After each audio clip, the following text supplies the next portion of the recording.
Hello बच्चों, स्वागत है आप सभी का हमारे YouTube channel RP online classes में। मैं आरपी यादव आज का इस क्लास में 12th क्लास फिजिक्स का एक मॉडल पेपर लेकर के आए हैं और इस मॉडल पेपर का हम सॉल्यूशन आप लोग को बताने वाले हैं। तो ये जो मॉडल पेपर है झारखंड बोर्ड के द्वारा 2025-26 वाले सेशन में जारी किया गया है, यानी जो बच्चे 2026 में एग्जाम देने वाले हैं उनके लिए जारी की गई है। तो ये जो मॉडल पेपर है फिजिक्स क्लास 12th का, इसका 4 सेक्शन है, section A, section B, section C और सेक्शन डी। तो इसका जो स्टार्टिंग 3 सेक्शन है, यानी section A, section B, section C, इन तीनों का सॉल्यूशन हम इससे पहले वाले लेक्चर में हम बता चुके हैं। तो आज का इस लेक्चर में हम सेक्शन डी का सॉल्यूशन लेकर के आए हैं। ठीक है, तो चलिए इस क्लास को स्टार्ट करने से पहले अगर आप हमारे चैनल से जुड़ना चाहते हैं तो हमारे चैनल को सब्सक्राइब कर लें, बेल आइकन को दबा दें ताकि हर एक लेटेस्ट वीडियो आपको समय पर प्राप्त हो जाए। इससे क्या फायदा होगा आपको कि हमारे चैनल में प्रीवियस ईयर मॉडल पेपर का क्वेश्चन एंड आंसर, फिर प्रीवियस ईयर क्वेश्चन पेपर जो प्रीवियस ईयर में आया हुआ है उसका क्वेश्चन एंड आंसर मिल जाएगा, और मंथली टेस्ट हो गया, वीकली टेस्ट हो गया, इंपॉर्टेंट क्वेश्चंस हो गया, प्री बोर्ड हो गया, इन सभी क्वेश्चंस का इंपॉर्टेंट क्वेश्चंस या सॉल्यूशन आपको मिल जाएगा। और हर एक सिलेबस, पूरे सिलेबस का चैप्टर वाइज आपको समझाया गया है, इसमें सभी चीज आपको मिल जाएगा। तो चलिए आज का इस क्लास को हम लोग स्टार्ट करते हैं।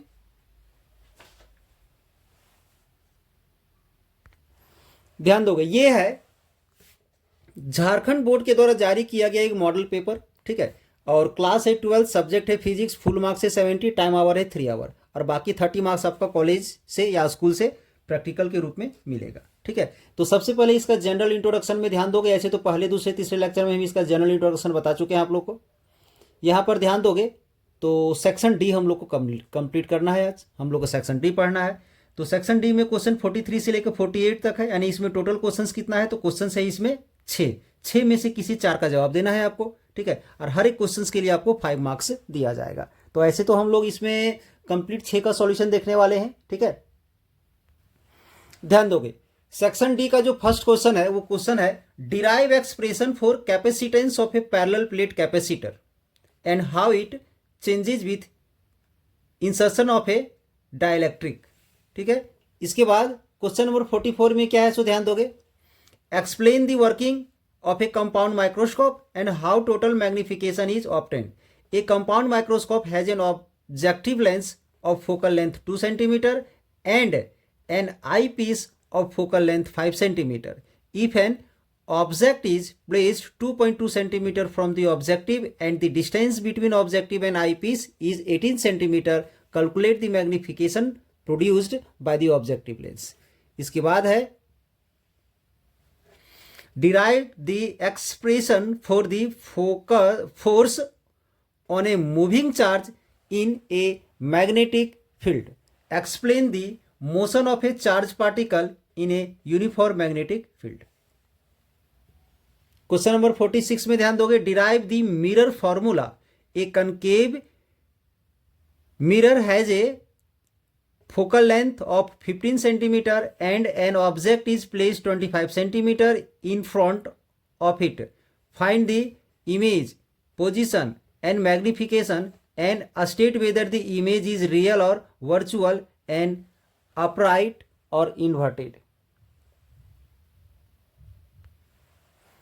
नेक्स्ट क्वेश्चन है 47, explain diffraction of light at a single slit, derive the condition for maxima and sketch the intensity pattern. ठीक है, इसके बाद explain the working of a full wave rectifier with the help of circuit diagram and wave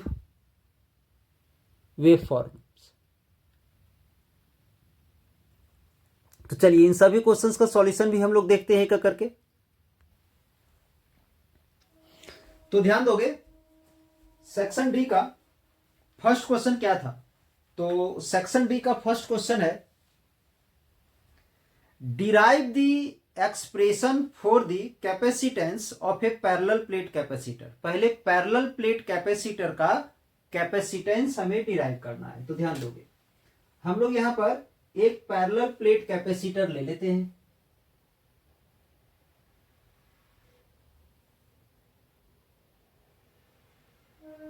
ये दो ठो plate है, एक M है और एक एन है। एम हमारा इंसुलेटिंग प्लेट है और एन जो है सो अर्थड प्लेट है, इसको अर्थिंग से जोड़ दिए हैं।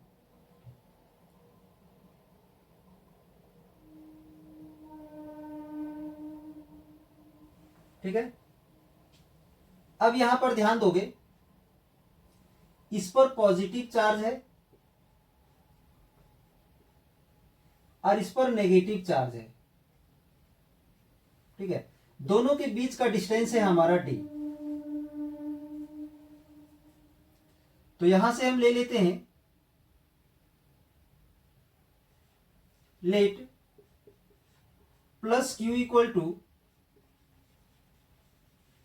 Charge on plate M. ठीक है, इसके बाद यहां लिखोगे minus q equal to charge on plate N. ठीक है, यहां लिख लोगे charge on plate N.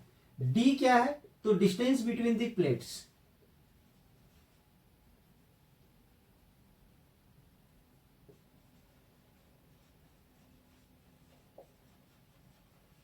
Distance between the plates, दोनों प्लेट्स के बीच का distance.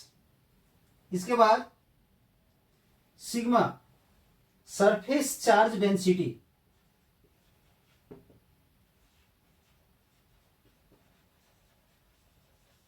Surface charge density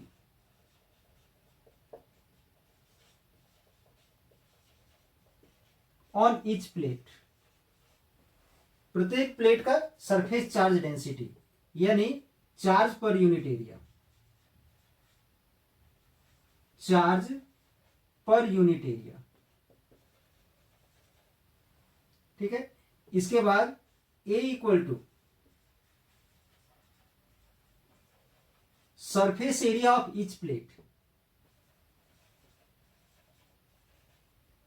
each plate, ये सरफेस चार्ज डेंसिटी है या चार्ज पर यूनिट एरिया है, तो सिग्मा इक्वल टू आ जाएगा यहां से क्यू बाय ए, ये आ गया। ठीक है, अब ध्यान रहे हमें यहां पर कैपेसिटेंस निकालना है। तो कैपेसिटेंस निकालने से पहले हम लोग यहां पर दोनों प्लेट्स के बीच का इलेक्ट्रिक फील्ड फाइंड करते हैं। ठीक है, by Coulomb's law, sorry Coulomb's नहीं, Gauss's law, by Gauss's law. Electric field between the plates, electric field between the plates. अगर आप कूलॉम्स लॉ पढ़े हो तो कूलॉम्स लॉ में बताया गया है कि दो पैरेलल प्लेट्स के बीच में जो इलेक्ट्रिक फील्ड होता है वो electric field E equal to होता है सिग्मा बाय एप्सिलॉन नॉट, जब ये वैक्यूम में रखा हुआ हो तो। ठीक है, वैक्यूम के लिए। अब ये जो सिग्मा है, सिग्मा का वैल्यू क्यू बाय ए यहां पर अगर हम लोग पुट कर दें क्यू बाय ए, तो नीचे ए आ जाएगा, ये ई का वैल्यू आ गया। अब इन दोनों प्लेट्स के बीच का इलेक्ट्रिक पोटेंशियल निकालते हैं। या potential difference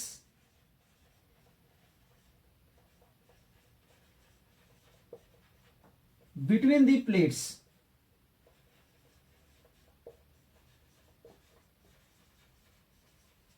potential difference between the plates. Plates के बीच में पोटेंशियल डिफरेंस हम निकाल रहे हैं, तो V इक्वल टू होगा E इंटू डी। ठीक है, अगर दोनों के बीच का डिस्टेंस अगर D है तो हो जाएगा इलेक्ट्रिक फील्ड इंटू डिस्टेंस।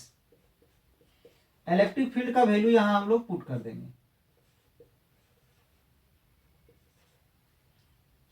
अब यहां से इन दोनों को इधर मल्टीप्लाई करते हैं, तो यहां Q इंटू डी रह जाता है। अब Q को भी हम इधर डिवाइड करेंगे तो V बाई क्यू हो जाएगा, और नहीं तो ऐसा करेंगे हम लोग इप्सिलॉन नॉट इंटू ए को यही रहने देंगे और यहां D को डिवाइड में ले आएंगे और हम लोग यहां से V ले जाएंगे। ठीक है, तो अब अगर हम लोग यहां पर फाइंड करना है कैपेसिटेंस,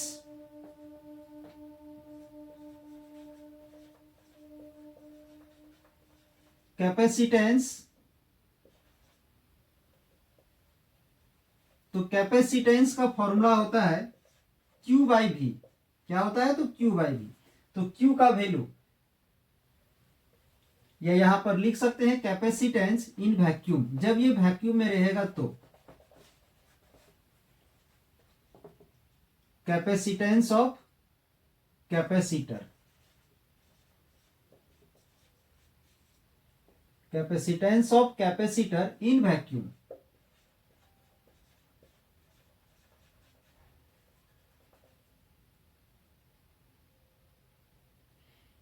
तो वैक्यूम के लिए अगर है तो हम यहां सी नॉट से रिप्रेजेंट कर देते हैं कैपेसिटेंस को। ऐसे तो कैपेसिटेंस को हम लोग सी से रिप्रेजेंट करते हैं, पर यहां वैक्यूम यूज हो रहा है इसलिए हम सी नॉट लिख देते हैं। इसका होता है क्यू बाई वी, और क्यू बाई वी का वैल्यू हम लोग यहां पर फाइंड कर चुके हैं। यानी ये हमारा आ गया capacity of parallel plate capacitor in vacuum. जब पैरेलल प्लेट कैपेसिटर वैक्यूम में रखा रहेगा उस समय का ये हमारा कैपेसिटी आ गया। ठीक है, चलिए इसे जल्दी से कंप्लीट करोगे। अब इसके बाद हम बताएंगे जब इसके बीच में कोई डाइलेक्ट्रिक मीडियम रख देंगे तब इसका कैपेसिटी क्या होगा, क्योंकि इसी में पूछा गया है how it changes with insertion of A dielectric. जब इसके बीच में एक डाइलेक्ट्रिक रख दिया जाएगा तब जाके इसका कैपेसिटेंस क्या हो जाएगा। तो आप लोग को बता दें कि इसका जो कैपेसिटेंस है वो इंक्रीज कर जाता है। कितना इंक्रीज करता है? तो अगर उस डाइलेक्ट्रिक का उस मीडियम का डाइलेक्ट्रिक कांस्टेंट अगर के है तो ये के से मल्टीप्लाई हो जाएगा।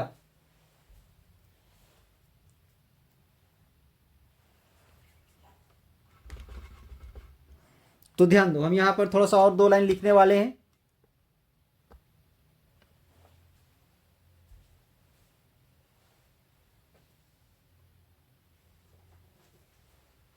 यानी अगर दोनों प्लेट्स के बीच में अगर किसी डाइलेक्ट्रिक मीडियम को रख दिया जाए तो क्या होगा।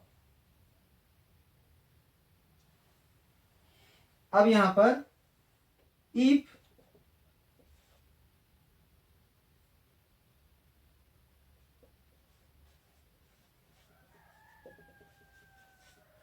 Inserting A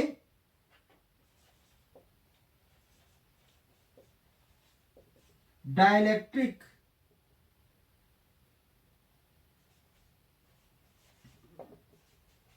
medium of dielectric medium between the plates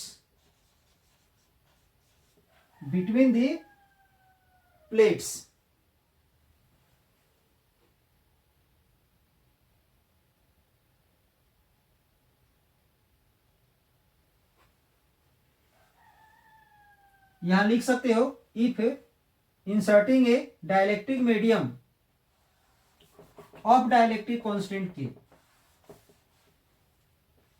of dielectric constant के between the plates यहां पर मिटा रहे हैं, थोड़ा सा ध्यान दोगे।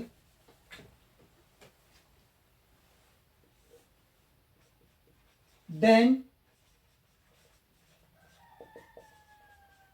कैपेसिटेंस इंक्रीज के टाइम्स। अगर उसका डाइलेक्ट्रिक मीडियम का डाइलेक्ट्रिक कांस्टेंट अगर के है तो उसका जो कैपेसिटेंस है वो के टाइम्स इंक्रीज हो जाएगा।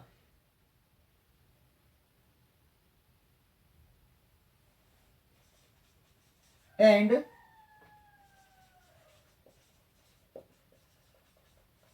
Capacitance becomes C equal to K into ये K into epsilon naught A by D आ जाएगा। यानी C इक्वल टू आ जाएगा के into C not.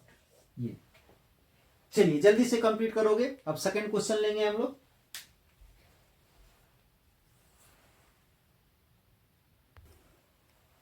Question number 44 ध्यान दोगे। क्वेश्चन 44 है, अभी तो स्क्रीन में आप लोगों को हम दिखाए थे, लॉन्ग है इसलिए हम लिख नहीं रहे हैं, ध्यान दोगे। 44 में क्वेश्चन है explain the working of a compound microscope, एक कंपाउंड माइक्रोस्कोप का वर्किंग को एक्सप्लेन करना है, and how total magnification is obtained, और इसका मैग्निफिकेशन कैसे निकालेंगे। तो ये तो क्वेश्चन फिलहाल अभी हम नहीं बताने वाले हैं, क्योंकि ये क्वेश्चन जो है सो हम आप लोग को हमारे चैनल में अपलोड मिल जाएगा। ज़्यादा कुछ करने की जरूरत नहीं है, आपको सिर्फ ये करना है कि compound microscope by RP online classes search करोगे, आ जाएगा। क्या करना है, compound microscope by RP online classes, इतना सर्च करोगे तो इसका सॉल्यूशन आपको प्राप्त हो जाएगा। ठीक है, इसी में एक क्वेश्चन और है, तो क्वेश्चन क्या है सुनोगे ध्यान से। ए compound microscope has an objective lens, A compound microscope has an objective lens of focal length 2 centimetre, यानी यहां जो कंपाउंड माइक्रोस्कोप है उस कंपाउंड माइक्रोस्कोप का जो ऑब्जेक्टिव लेंस है, उस ऑब्जेक्टिव लेंस का फोकल लेंथ 2 सेंटीमीटर है। तो आप लोग को बता दें कि कंपाउंड माइक्रोस्कोप में दो लेंस होता है, ऑब्जेक्ट के तरफ जो लेंस होता है उसे ऑब्जेक्टिव लेंस कहते हैं, और आंख के तरफ जो लेंस होता है उसे हम लोग क्या बोलते हैं, तो आई लेंस कहते हैं या आई पीस कहते हैं। ठीक है, तो जो ऑब्जेक्टिव लेंस है उस ऑब्जेक्टिव लेंस का फोकल लेंथ दिया हुआ है 2 सेंटीमीटर, यानी एफ नॉट दिया हुआ है। ठीक है, एफ नॉट दिया हुआ है 2 सेंटीमीटर। इसके बाद and an eyepiece of focal length 5 centimetre, eye lens का या तो आई पीस का जो फोकल लेंथ दिया हुआ है वो 5 सेंटीमीटर दिया हुआ है, यानी एफ ही का वैल्यू दिया हुआ है 5 सेंटीमीटर। ठीक है, इसके बाद if an object is placed 2.2 centimetre from the objective, जो ऑब्जेक्टिव लेंस है उस ऑब्जेक्टिव लेंस से कितनी दूरी पर ऑब्जेक्ट रखा हुआ है, तो 2.2 सेंटीमीटर पर, यानी यू नॉट, ये जो नॉट जो लिखा हुआ है ओ जो लिखा हुआ है वो ऑब्जेक्टिव लेंस को रिप्रेजेंट कर रहा है, यानी ये फोकल लेंथ किसका है, ऑब्जेक्टिव लेंस का, ये फोकल लेंस किसका है, आई पीस का, और ये ऑब्जेक्ट डिस्टेंस किसका है, तो ऑब्जेक्टिव लेंस का। तो कितनी दूरी पर है, तो 2.2 सेंटीमीटर पर, 2.2 सेंटीमीटर पर क्वेश्चन में दिया हुआ है। सुनो ध्यान से, if an object is placed, अगर एक ऑब्जेक्ट प्लेस्ड है कहां पर, तो 2.2 centimetre from the objective, objective से उतनी दूरी पर रखा हुआ है, तो ऑब्जेक्टिव के लिए ऑब्जेक्ट डिस्टेंस। ठीक है, अब आगे, and the distance between objective and eyepiece is 18 centimetre, तो जिसे हम लोग दोनों लेंस का बीच का जो डिस्टेंस है उसे एल से रिप्रेजेंट करते हैं, और एल का वैल्यू दिया हुआ है 18 सेंटीमीटर। ठीक है, अब आगे, calculate the magnification produced by objective lens, objective lens का जो मैग्निफिकेशन होगा वो हमें निकालना है। तो मैग्निफिकेशन का फॉर्मूला क्या होता है ये पहले हम लोग जानते हैं।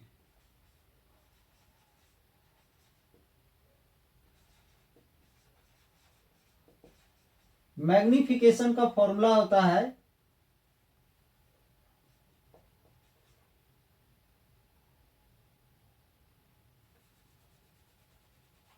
V बाई यू, ये होता है। तो हम लोग यहां पर किसका मैग्निफिकेशन निकालने बोला है, तो magnification produced by objective lens. ठीक है,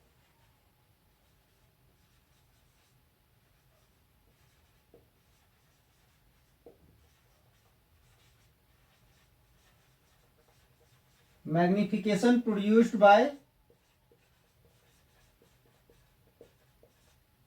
ऑब्जेक्टिव लेंस। तो ऑब्जेक्टिव लेंस का मैग्निफिकेशन के लिए क्या हो जाएगा, V nought by u net. अगर हम ऑब्जेक्टिव लेंस का निकाल रहे हैं तो ऑब्जेक्टिव लेंस का इमेज का डिस्टेंस लेंगे और ऑब्जेक्ट लेंस लेंगे। ठीक है, तो ध्यान दोगे, यू नॉट तो दिया हुआ है, हमें V नॉट फाइंड करना है। इस क्वेश्चन को सॉल्व करने के लिए हमें V नॉट निकालना है। हम फिर से क्वेश्चन को रिपीट करते हैं, जो क्वेश्चन जो दिया हुआ है इसमें ऑब्जेक्टिव लेंस का फोकल लेंथ दिया हुआ है 2 सेंटीमीटर और आई पीस का दिया हुआ है 5 सेंटीमीटर। ऑब्जेक्टिव लेंस से इतनी दूरी पर ऑब्जेक्ट रखा हुआ है, दोनों लेंसेज के बीच का डिस्टेंस ये दिया हुआ है, और हमें ऑब्जेक्टिव का मैग्निफिकेशन निकालना है, जो फॉर्मूला होता है V not by you not. तो यू नॉट तो यहां दिया हुआ है, हमें V नॉट निकालना है। V नॉट निकालने के लिए हम लोग लेंस फॉर्मूला यूज करेंगे।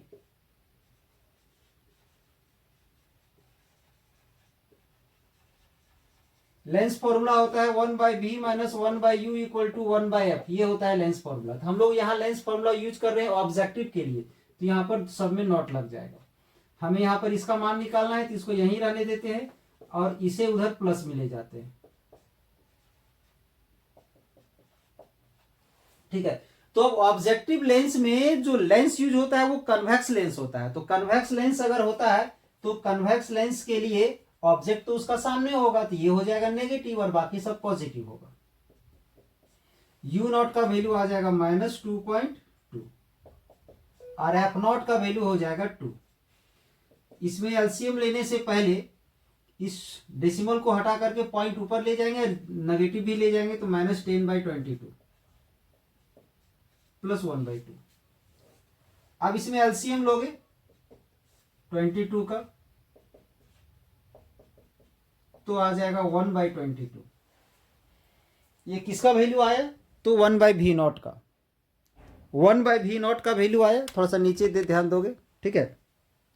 1/v0 का वैल्यू ये आया है, तो v0 का वैल्यू हो जाएगा 22 सेंटीमीटर, ये आ गया। अब यहां पर वैल्यू हम लोग पुट कर देंगे। v0 का वैल्यू है 22, तो 22 पुट कर दिए, और u0 का वैल्यू है -2.2,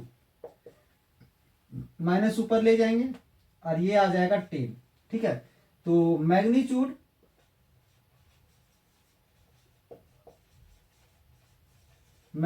of magnification equal to 10, magnification का मैग्नीट्यूड हो जाएगा 10। ठीक है, अब चलिए नेक्स्ट क्वेश्चन लेते हैं हम लोग।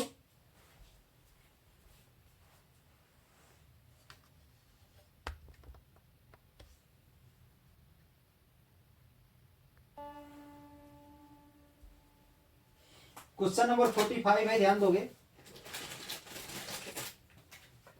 45 में है डिराइव द एक्सप्रेशन, क्वेश्चन है derive the expression for the force on a moving charge in a magnetic field. यानी अगर एक मैग्नेटिक फील्ड में एक चार्ज मूव कर रहा है तो उस पर जो फोर्स लगेगा उसके लिए हमें एक एक्सप्रेशन फाइंड करना है। तो ध्यान दोगे, यहां पर हम लेट कर लेते हैं एक मैग्नेटिक फील्ड को।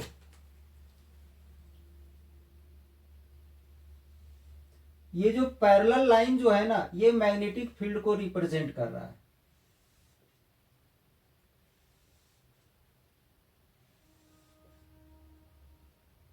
ठीक है, ये मैग्नेटिक फील्ड बी है और यहां पर हम एक चार्ज पार्टिकल क्यूब ले लेते हैं। यहां पर एक चार्ज पार्टिकल क्यूब ले लिए और सपोज कर लिए कि ये जो चार्ज पार्टिकल है वो भी वेलोसिटी के साथ इस डायरेक्शन में मूव कर रहा है, इसका वेलोसिटी भी है। ऐसा हम सपोज कर लिए कि इसका जो मूव करने का जो डायरेक्शन है वो इस मैग्नेटिक फील्ड के डायरेक्शन के साथ वो थीटा एंगल बना रहा है।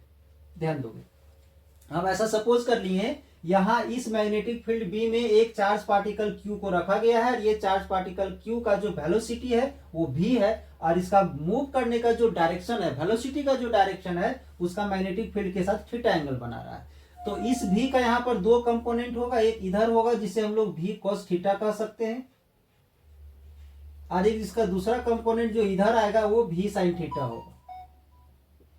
क्या होगा इधर? तो भी साइन थीटा होगा। ठीक है, इधर चला जाएगा भी कॉस थीटा और इधर चला जाएगा भी साइन थीटा।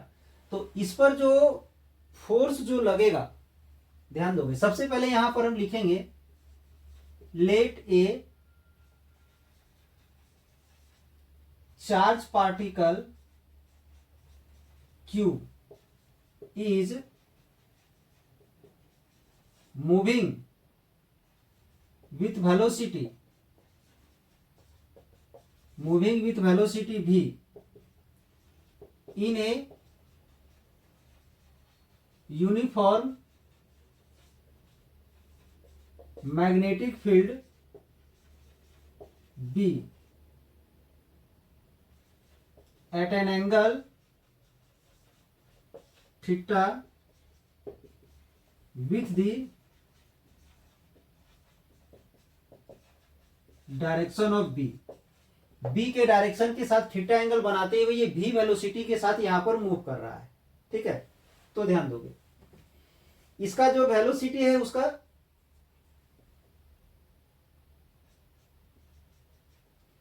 टू रेक्टेंगुलर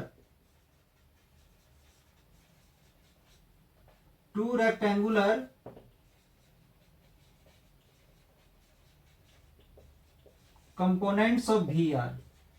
भी का दो कंपोनेंट्स क्या होगा, एक होगा भी cos theta along b and v sin theta perpendicular to b।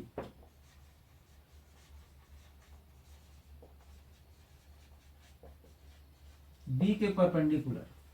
तो यहां पर इस पर जो फोर्स लगेगा, इफ F is the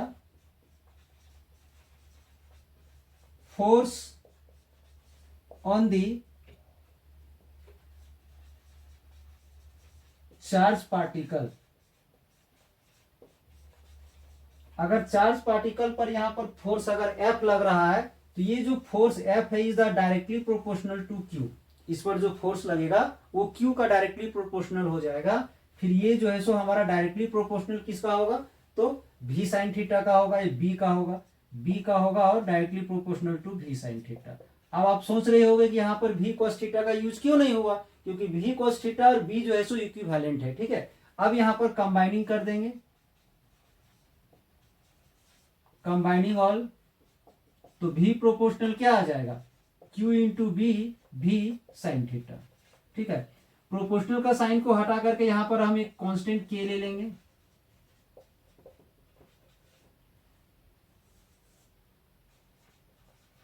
इस यहां पर K का वैल्यू क्या होता है, तो 1 होता है, तो F इक्वल टू आ जाएगा क्यू बी भी साइन थीटा। ये आ गया मैग्नीट्यूड ऑफ दी फोर्स। ठीक है, क्या आ गया, ये जो है सो फोर्स का मैग्नीट्यूड आ गया। तो अगर हम लोग इसको वेक्टर फॉर्म में अगर लिखना चाहते हैं तो ध्यान दोगे,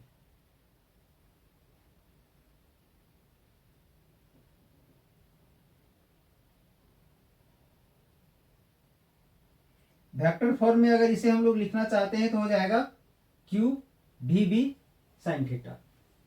क्रॉस प्रोडक्ट के रूप में लिख सकते हैं।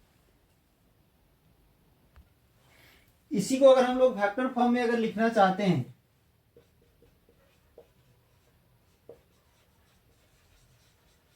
अगर वेक्टर फॉर्म में लिखना चाहते हैं तो एफ क्यू भी क्रॉस बी आ जाएगा, ये आ जाएगा वेक्टर फॉर्म में।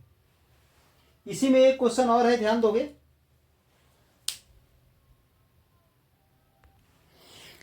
इसी क्वेश्चन 45 में एक क्वेश्चन और है। क्या है क्वेश्चन, सो ध्यान से सुनोगे। Explain the motion of charge particle in a uniform magnetic field. Explain the motion of charge particle in uniform magnetic field, यानी यूनिफॉर्म मैग्नेटिक फील्ड में इसका मोशन जो होगा उसे एक्सप्लेन करना है। तो समझोगे थोड़ा सा ध्यान से यहां पर। ठीक है, अगर ये मैग्नेटिक फील्ड का डायरेक्शन है बी, ठीक है, अब चार्ज पार्टिकल हमारा इधर भी वेलोसिटी से मूव कर रहा है थीटा एंगल के साथ। तो इसका जो दो कंपोनेंट आया था, एक कंपोनेंट हमारा इधर आया था भी cos थीटा, और इसका एक कंपोनेंट हमारा इधर चला गया था जो था हमारा भी sin थीटा। ठीक है, तो यहां पर ये जो दो कंपोनेंट जो है ना, इस दो कंपोनेंट के चलते इस पर दो फोर्स लगता है। एक फोर्स तो इस पर लगेगा सीधा इस डायरेक्शन में इसके चलते, और ये जो भी साइन थीटा है उसके चलते वो सर्कुलर मोशन करता है। सपोज कि ये नहीं लगता तो ये चार्ज पार्टिकल जो यहां पर क्यूब है, ये चार्ज पार्टिकल यहां पर सर्कल के अनुसार सर्कुलर मोशन करते रहता है, एक सर्कल में घूमते रहता। बट इसके चलते जो सर्कुलर मोशन जो होता है और इसके चलते जो इस डायरेक्शन में जो फोर्स लगता है उसके चलते यहां पर ये सर्कल में मूव करते हुए आगे बढ़ जाता है। मतलब एक स्प्रिंग की तरह इसका बनता है, यहां से इस प्रकार से ये मूव करते हुए आगे बढ़ता है, ऐसा डायरेक्शन होता है। ठीक है, यानी इसको हम लोग क्या बोलते हैं, तो हेलिकल पाथ कहते हैं। ठीक है, तो ध्यान दोगे।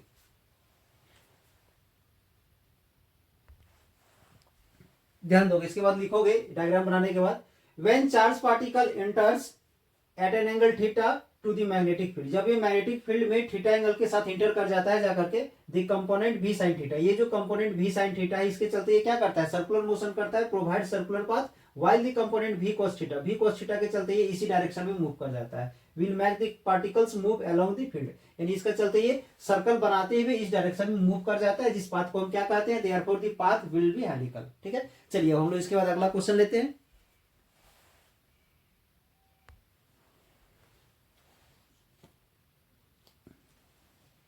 नेक्स्ट क्वेश्चन है क्वेश्चन नंबर 46। ठीक है, तो ध्यान दोगे इस 46 में दो क्वेश्चन है। पहला क्वेश्चन है डिराइव द मिरर फॉर्मूला, तो मिरर फॉर्मूला डिराइव करना है। तो ये मिरर फॉर्मूला फिलहाल हम यहां पर अभी नहीं बताने वाले हैं, क्योंकि ये हमारे चैनल में आपको अपलोड मिल जाएगा। आपको सिर्फ ये करना है कि state and proof mirror formula by RP online classes, आपका स्क्रीन में आ जाएगा ये। ठीक है, प्राप्त हो जाएगा। लिखोगे डिराइव दी मिरर फॉर्मूला है, तो उसके लिए कोई सर्च करने की जरूरत है आपको, state and proof mirror formula by RP online classes. ठीक है, इसमें एक क्वेश्चन और है, उसको हम बताएंगे। चलिए, अगर ये क्वेश्चन आप नहीं ढूंढ पाते हो, क्वेश्चन का सॉल्यूशन नहीं मिल पाता है, तो इस व्हाट्सएप नंबर पर मैसेज करोगे, हम सॉल्यूशन भेज देंगे। 9835939790 इस नंबर पर व्हाट्सएप मैसेज डालोगे, तो अगर आप नहीं निकाल पाते हो, जैसे दो क्वेश्चन बताए थे 44 में भी दो क्वेश्चन था। एक तो था explain the working of a compound microscope and how total magnification is obtained, तो ये तो आपको हमारे स्क्रीन से सर्च करना है, compound microscope by RP online classes. उसके बाद जो न्यूमेरिकल्स है वो तो हम बता दिए, और अगर नहीं सर्च कर पाते हो तो इसमें मैसेज डालोगे, हम भेज देंगे इसका सॉल्यूशन। इसके बाद 45 तो पूरा बता दिए आप लोग को। अब हम लोग आते हैं 46 में। 46 में है डिराइव द मिरर फॉर्मूला, तो मिरर फॉर्मूला का जो डेरिवेशन है हमारे चैनल में आपको मिल जाएगा। आपको सर्च करना है state and proof mirror formula by RP online classes. नहीं निकाल पाते हो तो इस नंबर पर व्हाट्सएप मैसेज करोगे, भेज दिया जाएगा। ठीक है, अब इसी में 46 में ही एक क्वेश्चन है जिसको हम बताने वाले हैं, जो न्यूमेरिकल प्रॉब्लम है। ठीक है, चलिए ध्यान दोगे क्वेश्चन में। क्वेश्चन है एक कनकेव मिरर। ठीक है, तो कनकेव मिरर हमारा ऐसा होता है, ये कनकेव मिरर। तो कनकेव मिरर का फोकल लेंथ इधर हो जाएगा एफ, और यू दोनों नेगेटिव होगा। ठीक है, ध्यान दोगे। एक concave mirror has a focal length 15 centimetre. Focal length यानी एफ इसका दिया हुआ है तो माइनस में होगा 15 सेंटीमीटर। ठीक है, इसके बाद and an object is place 25 centimetre in front, सामने में एक ऑब्जेक्ट है यू, और इसका डिस्टेंस दिया हुआ है 25 सेंटीमीटर, तो ये भी हमारा माइनस में होगा। इसके बाद find the image distance, image position, image का पोजीशन बताना है, मतलब डिस्टेंस निकाल देना है, मैग्निफिकेशन निकाल देना है। ठीक है, and state whether the image is real और वर्चुअल, इमेज रियल है या वर्चुअल वो बताना है। इसके बाद अपराइट है या इन्वर्टेड है, मतलब सीधा है या उल्टा है, ये बताना है। तो चलिए सबसे पहले हम लोग यहां पर मिरर फॉर्मूला अप्लाई करेंगे।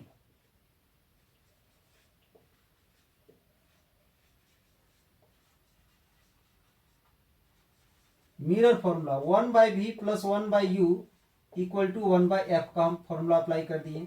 1/v को यहीं रहने दिए, और ये 1/u को इधर हम माइनस में ले गए हैं। अब यहाँ पर सबका वैल्यू हम पुट करेंगे, f का वैल्यू पुट करेंगे -1/15, और u का वैल्यू -25। माइनस माइनस कैंसिल हो जाएगा, -1/15 प्लस -1/25। अब यहां से एलसीएम लोगे तो एलसीएम आ जाएगा इसका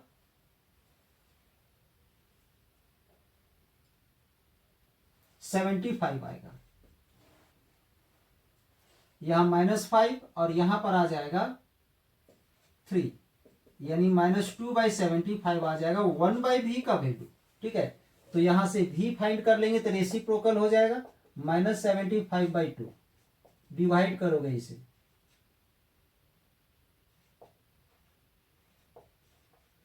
ये आ गया। ठीक है, भी का वैल्यू क्या आ गया, भी का वैल्यू आ गया -37.5 सेंटीमीटर। अब हम लोग यहां से इसका मैग्निफिकेशन निकालेंगे।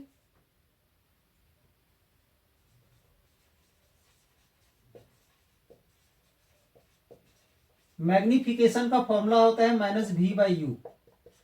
तो v का वैल्यू आ गया -37.5 और u का वैल्यू दिया हुआ है -25।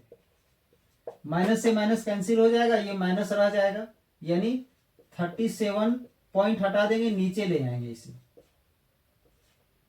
अब इसे सॉल्व करोगे, इसे सॉल्व करोगे तो 1.5 आएगा। ठीक है,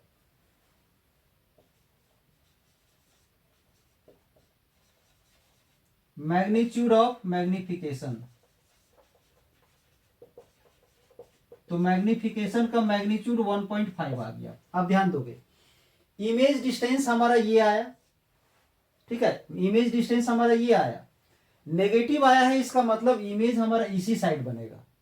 प्लस आता तो उधर जाता, नेगेटिव आया है मतलब इसी साइड बनेगा, पहला। दूसरा, m का वैल्यू 1 से ग्रेटर आया है, m का वैल्यू 1 से ग्रेटर आया है मतलब इमेज जो है सो बड़ा बनेगा, मैग्नीफाइड बनेगा। ठीक है, और नेगेटिव आया है मैग्निफिकेशन, मैग्निफिकेशन नेगेटिव आया है, इसका मतलब वो इन्वर्टेड मतलब उल्टा बनेगा। पोजीशन यहां से पता चल गया, रियल होगा या वर्चुअल, इस साइड बना है तो रियल होगा। ठीक है, इसका वैल्यू नेगेटिव आया है मतलब उल्टा होगा, इन्वर्टेड होगा। इसका वैल्यू 1 से बड़ा आया है, इसका मतलब है कि ये जो है सो इमेज जो है सो वो मैग्नीफाइड होगा, मतलब वस्तु से ज्यादा बड़ा होगा। ठीक है, इतना लिखना है आप लोग को यहां पर, ध्यान दोगे।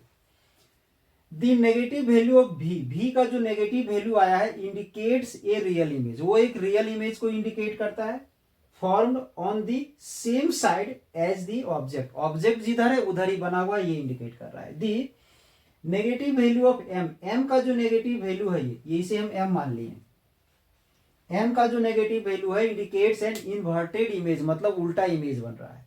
द मैग्नीट्यूड m का जो मैग्नीट्यूड है जो कि 1 से बड़ा है, indicates image is magnified, image magnified है यानी ऑब्जेक्ट से जो है सो बड़ा है। ठीक है, अगर इतना ये पैराग्राफ लिखने में आपको ज्यादा प्रॉब्लम होता है तो शॉर्ट में आप ये लिख सकते हो, the image position is -37.5 centimetre. ठीक है, magnification is 1.5 and the image is real and inverted. ठीक है, इतना लिखोगे तो काफी है। ठीक है, अब चलिए इसके बाद हम लोग क्वेश्चन नंबर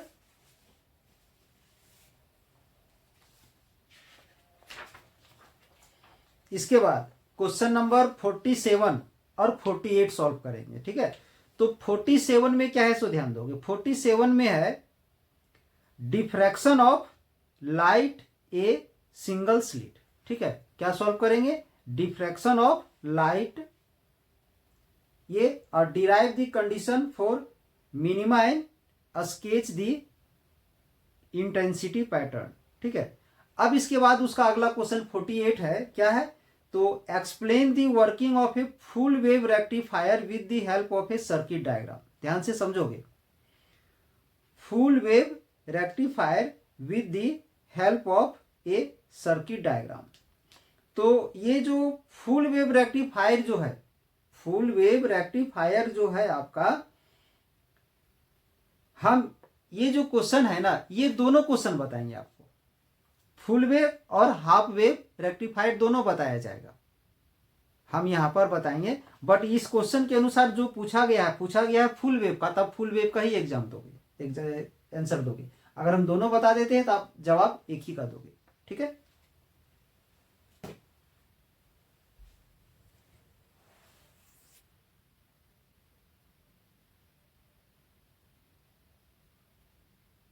में जो टॉपिक का नाम है वो डिफ्रैक्शन ऑफ लाइट। तो सबसे पहले समझते हैं डिफ्रैक्शन ऑफ लाइट क्या है। ठीक है, तो ध्यान दोगे, जब किसी कॉर्नर या किसी ऑब्स्ट्रकल, किसी भी ऑब्स्ट्रकल में किसी कॉर्नर के अराउंड जो लाइट जो बेंडिंग होता है, उस इफेक्ट ऑफ बेंडिंग या फेनोमिनन ऑफ बेंडिंग को ही हम लोग क्या बोलते हैं, तो डिफ्रैक्शन ऑफ लाइट। जैसे सपोज कि ये एक ऑब्स्ट्रकल है, ठीक है, या एक डायग्राम के थ्रू यहां पर हम समझाते हैं, आप लोग को ध्यान दोगे। ये हमारा एक रुकावट, समझ लो कि ये एक रुकावट है या एक दीवार है, ठीक है, जिसे हम लोग ऑब्स्टैकल भी कह सकते हैं। यहां पर हमारा एक बल्ब जल रहा है, ठीक है, ये बल्ब है हमारा। तो यहां पर हम एक बल्ब ले लेते हैं, यहां पर एक बल्ब है। तो इस बल्ब में अगर लाइट ऑन कर दिया जाए, बल्ब से अगर लाइट निकल रही है, रोशनी निकल रही है, तो ये पूरा हिस्सा इधर रोशनी हो जाएगा, उजाला होगा। बट ये जो ऑब्स्टैकल है इसके अनुसार इधर अंधेरा होगा। यानी यहां से जो लाइट हमारा जाएगा, ये लाइट को सीधा इधर जाना चाहिए, और ये जो लाइट हमारा यहां से जाएगा इसको इधर सीधा जाना चाहिए, ठीक है। बट ऐसा इस तरह से जाना चाहिए, मतलब इसके बीच का जो हिस्सा है वो पूरा यहाँ पर डार्क होगा, मतलब अंधेरा होगा। ये पूरे में कहीं भी लाइट नहीं होगा, अंधेरा होगा पूरा, मतलब इसके नीचे इधर उजाला होगा, उधर उजाला होगा। बट ऐसा नहीं होता है। ये जो लाइट है इस कॉर्नर में, यहाँ जो ये जो कॉर्नर है, इस कॉर्नर में थोड़ा सा बेंड कर जाता है,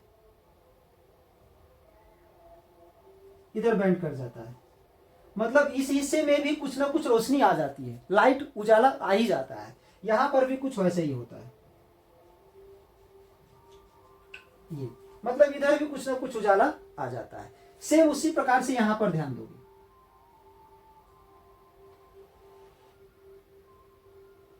यहां पर हम एक एपर्चर बना लेते हैं। सपोज कि ये ध्यान दोगे, ये एक ऑब्स्टैकल है, ये भी एक ऑब्स्टैकल है। यहां पर एक छोटा सा हॉल बना दिया गया है, मतलब छेद बना दिया गया है, यहां पर थोड़ा सा एक छिद्र है, ठीक है। तो अगर यहां से एक सोर्स ऑफ लाइट रखा जाए, यहां पर एक सोर्स ऑफ लाइट रखा जाए, इधर पूरा तो उजाला होगा ही, बट यहां से जो लाइट निकलेगा, इसको एक्चुअली में यहां से जो लाइट निकलता है, ये तो यहां से एकदम स्ट्रेट लाइन में ऐसे लाइट इधर जाना चाहिए, मतलब इतने हिस्से में ही उजाला होना चाहिए था और बाकी हिस्से में अंधेरा होना चाहिए था। बट ऐसा होता नहीं है। इसमें क्या होता है, इसको ध्यान दोगे, इसमें क्या होता है कि यहां से जब लाइट बाहर निकलता है ना, तो ये जो लाइट यहां जो सीधा जो इधर जाना चाहिए था, वो इस कॉर्नर, ये जो कॉर्नर है और ये जो कॉर्नर है, इस कॉर्नर के अराउंड थोड़ा सा बेंड करने लगता है, मतलब यहां से लाइट इधर ना जाकर के थोड़ा तिरछा इधर चला जाता है, थोड़ा सा तिरछा इधर चला जाता है, मतलब इस प्रकार से।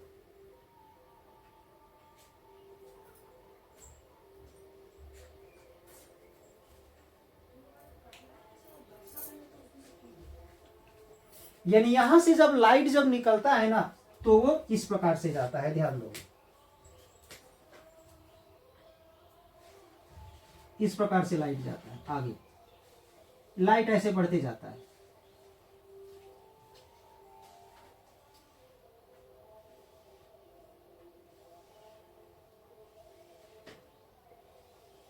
ऐसे लाइट बढ़ते जाता है, मतलब लाइट ये धीरे धीरे फैलते चले जाता है। तो एक्चुअली में अगर यहां देखा जाए तो ये जितना हॉल था, यहां पर जितना इसका अपर्चर था, उतने ही दूर तक उजाला होना चाहिए था, बाकी में अंधेरा होना चाहिए था। बट ऐसा नहीं होता है। ये जो कॉर्नर है, इसमें बेंड करके जो लाइट चला जाता है, इस कॉर्नर के अराउंड लाइट को बेंड करने का जो फेनोमिनन है, इसी को हम लोग क्या बोलते हैं, तो इसको हम लोग बोलते हैं डिफ्रैक्शन ऑफ लाइट, ठीक है।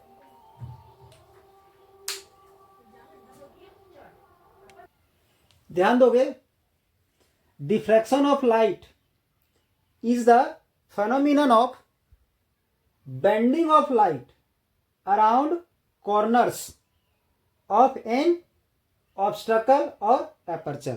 तो ध्यान दोगे, ऑब्स्टैकल का मतलब होता है रुकावट, और एपर्चर का मतलब होता है कोई भी हॉल या कोई भी छेद, ठीक है, इन द पाथ ऑफ लाइट। यानी ऑब्स्टैकल के कॉर्नर के अराउंड या एपर्चर के कॉर्नर के अराउंड वो जो स्ट्रेट लाइन में जो बेंडिंग होता है, बेंडिंग होता है तो कर्व में के रूप में बेंडिंग नहीं होगा, बेंड भी करेगा तो वह स्ट्रेट लाइन में ही रहेगा। तो उस फेनोमिनन को हम लोग डिफ्रैक्शन ऑफ लाइट कहते हैं। Diffraction of light is the phenomenon of bending of light around the corner of an obstacle और aperture in the path of the straight line. Straight line के पाथ में किसी भी ऑब्स्टैकल या aperture के corner के अराउंड बेंड करने का जो फेनोमिनन है लाइट को, उसी को हम लोग क्या बोलते हैं, तो डिफ्रैक्शन ऑफ लाइट कहते हैं। तो ध्यान दोगे, ड्यू टू दिस बेंडिंग, इस बेंडिंग के कारण आखिर होता क्या है, light penetrates into the geometrical shadow of the obstacle. Obstacle का जो ज्योमेट्रिकल शैडो जो होता है, उस शैडो में जो लाइट जो है वो पेनिट्रेट हो जाता है, मतलब जो शैडो जहां बनना चाहिए वहां भी लाइट हमारा चला जाता है। ठीक है, तो ध्यान दोगे, एक डायग्राम के थ्रू हम यहाँ पर फिर से बताने वाले हैं आप लोग को। ध्यान दोगे, ये एक सोर्स ऑफ लाइट है और यहाँ जो छोटा सा जो हॉल जो दिख रहा है जिसे हम लोग एपर्चर कर सकते हैं, कह सकते हैं, यहाँ से एक्चुअली में अगर होना चाहिए था तो ये लाइट यहाँ से सीधा इस प्रकार से जाता और इधर शैडो होता, तो लाइट इधर बेंड कर गया तो शैडो में पेनेट्रेट कर गया, जहां शैडो बनना चाहिए था वहां पर जाके पेनेट्रेट कर गया, मतलब इसी प्रकार से लाइट धीरे धीरे फैलते चले जाएगा। तो ये जो लाइट यहां से गया, अगर एक्चुअली देखा जाए तो इसको यहां से लेकर के सीधा इधर स्ट्रेट लाइन में जाना चाहिए था और ये स्ट्रेट लाइन में इधर जाना चाहिए, बीच में ही लाइट होना चाहिए था। तो ये जो कॉर्नर है, इस कॉर्नर के अराउंड वो बैंड कर गया, किधर बैंड किया, जिधर शैडो बनना चाहिए था उस तरफ, और शैडो से जाके थोड़ा सा पेनेट्रेट हो गया, मिल गया। तो इस फेनोमेनन को ही हम लोग क्या बोलते हैं, तो डिफ्रैक्शन ऑफ लाइट कहते हैं।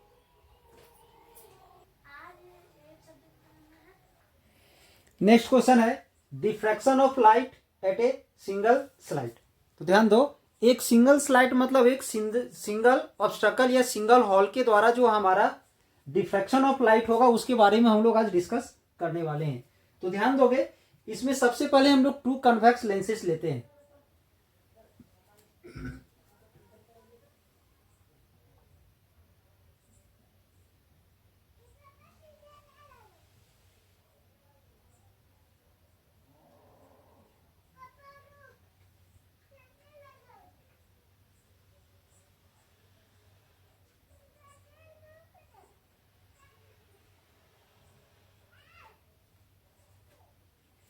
ये हमारा एक कन्वेक्स लेंस है। ठीक है, अब यहां से ये जो कन्वेक्स लेंस है, ये जो कन्वेक्स लेंस है, इसके फोकस, जहां फोकस होगा वहां पर एक हम सोर्स ऑफ लाइट ले लेते हैं। ये है मेरा एक सोर्स ऑफ लाइट इसके फोकस पर। ठीक है, अब यहां से इसमें 3 रेज हम इंसिडेंट करवाएंगे। एक जो है इसका ऑप्टिकल सेंटर से पास करेगा जो कि सीधा जाएगा,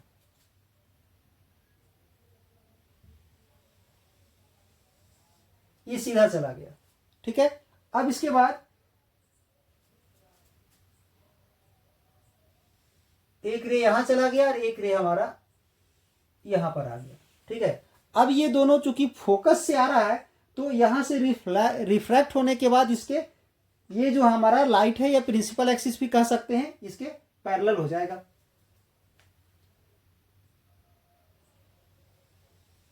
अब इसके पैरेलल चला गया,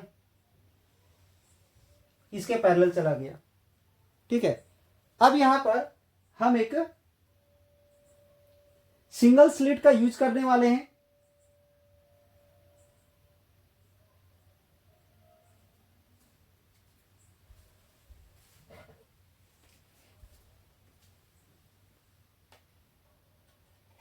अगर हम यहां पर एक सिंगल स्लिट का यूज कर रहे हैं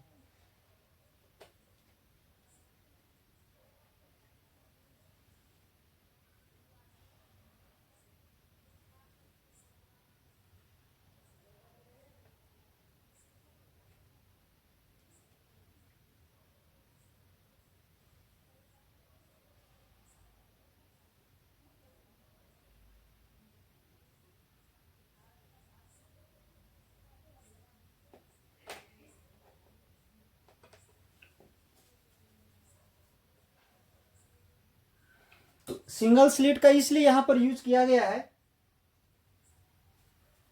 ए बी, क्योंकि लाइट जो है सो हमारा इतने ही हिस्से से यहां पर पैरेलल जाएगा। ठीक है, अब ध्यान दोगे, यहां पर भी हम एक लेंस ले लेते हैं।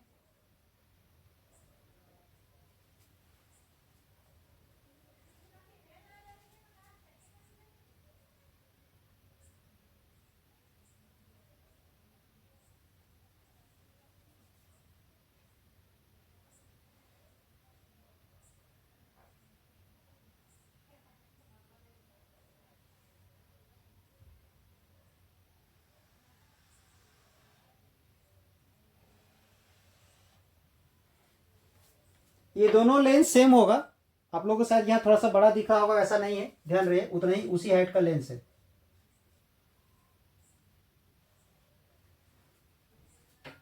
अब यहां से इस ऑब्स्टकल से, या ये जो हमारा यहां से यहां तक जो हमारा एक हॉल है जिसे हम लोग एक स्लिट कह सकते हैं, इस स्लिट से जब लाइट बाहर निकलेगा तो कॉर्नर के अराउंड वो बैंड करेगा।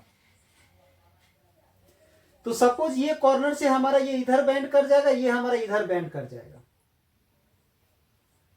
तो बैंड करने से पहले लाइट जो यहां से जो आगे जाएगा रिफ्रैक्ट होने के बाद,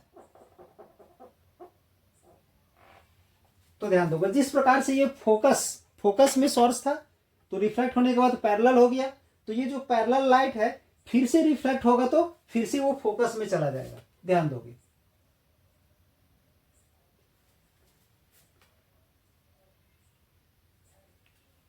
यानी इसका फोकस इधर कहीं होगा, तो लाइट जो है सो यहां से इधर आ जाएगा।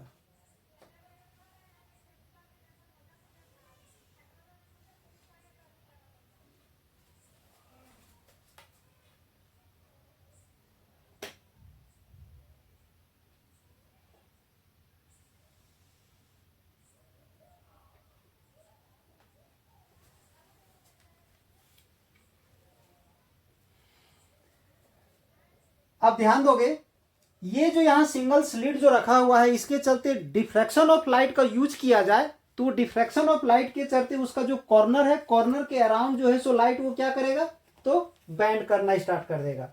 जब लाइट वहां डिफ्रैक्टेड हो जाएगा, लाइट बैंड कर जाएगा, तो क्या होगा सो ध्यान दो।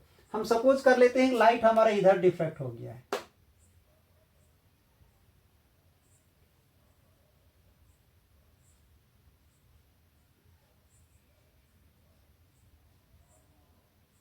ये यहां डिफ्रैक्ट होके चला गया।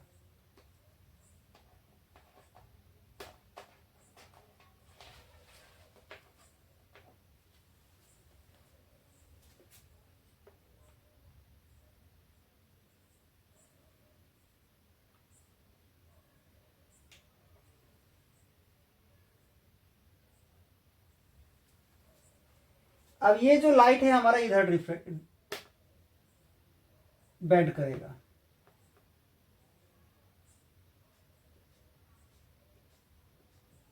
अब ध्यान दोगे, इससे पहले हम क्या करते हैं, हम यहां पर एक स्क्रीन का यूज कर लेते हैं। पहले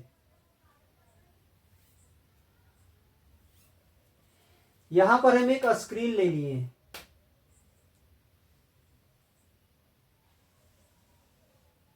अब जब यहां स्क्रीन हम ले लिए हैं, तो यहां से जो लाइट जाएगा वो इन सब के पैरेलल चला जाएगा।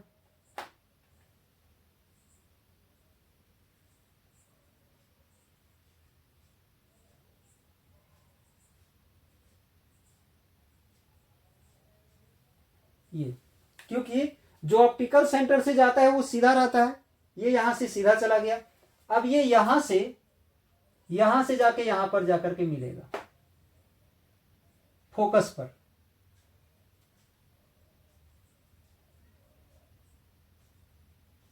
एक्चुअली लेंस का ये फोकस है नहीं, बट डिफ्रैक्टेड लाइट है तो थोड़ा सा डिफ्रैक्ट तो होगा ही। अब ये भी थोड़ा सा डिफ्रैक्ट हो गया यहां पर।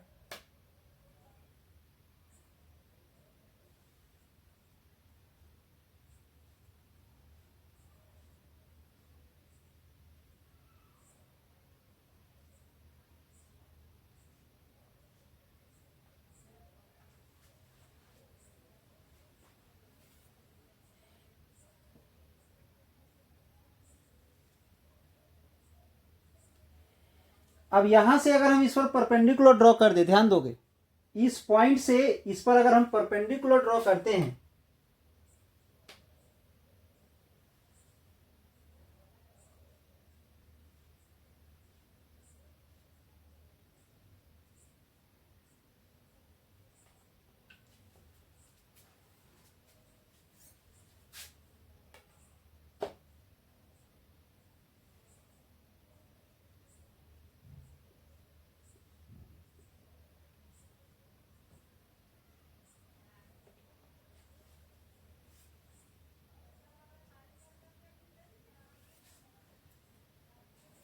यहां से परपेंडिकुलर ड्रॉ कर दिए, इसे हम n मान लेते हैं। और ये जो पॉइंट है वो लेंस के बाउंड्री पर टच करे ये कोई जरूरी नहीं है, इधर उधर भी हो सकता है। ठीक है, इस एंगल को हम थीटा मान लेते हैं।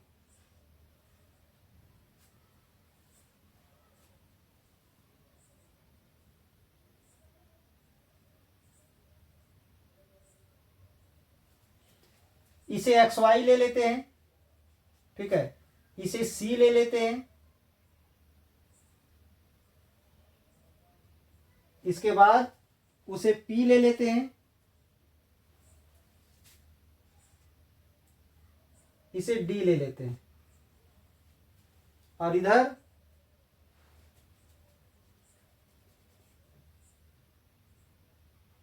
यहां W1 और यहां W डैश ले लेते हैं।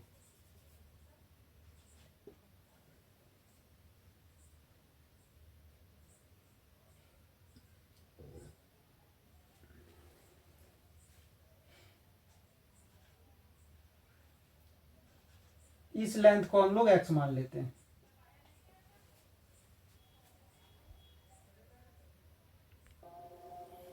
ध्यान दोगे यहां पर S is a monochromatic light source held at the lens L1। यहां पर हम लोग लिख सकते हैं S is a monochromatic light source held at the focus। यहां पर लिखोगे, क्या लिखोगे? फोकस,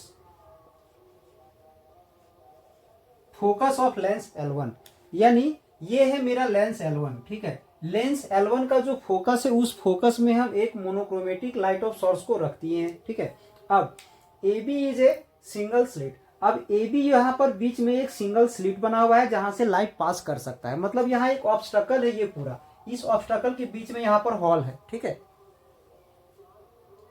इसके बाद WW1 नहीं WW डैश, यहां पर क्या है? तो एक वेव फ्रंट है। ठीक है, यहां हम लोग एक वेव फ्रंट ले लेते हैं, प्लेन वेव फ्रंट ले लेते हैं। ये एक प्लेन वेव फ्रंट है।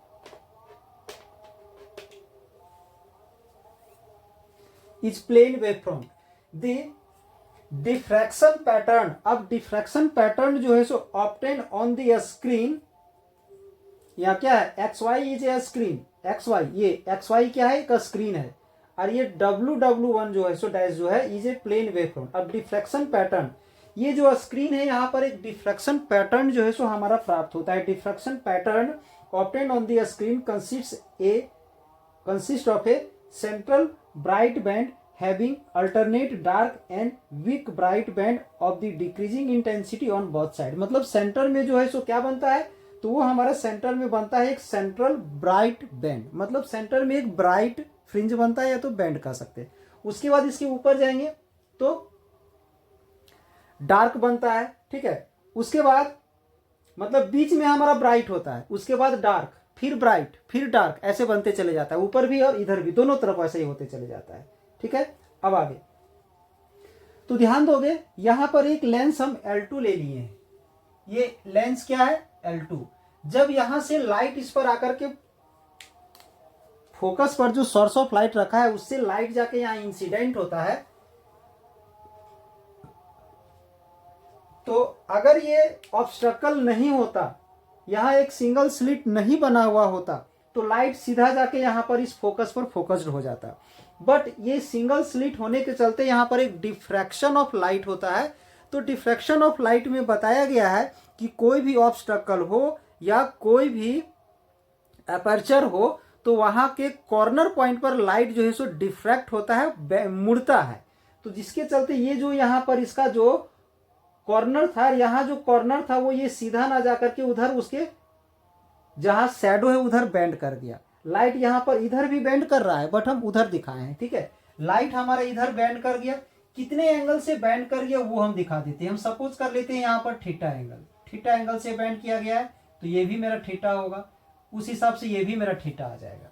ठीक है, वहां बेंड हो गया और इधर से वो हमारा डिफ्रैक्टेड लाइट जो है उसको ये जो लेंस L2 है वो कहाँ फोकस किया? वो P पर।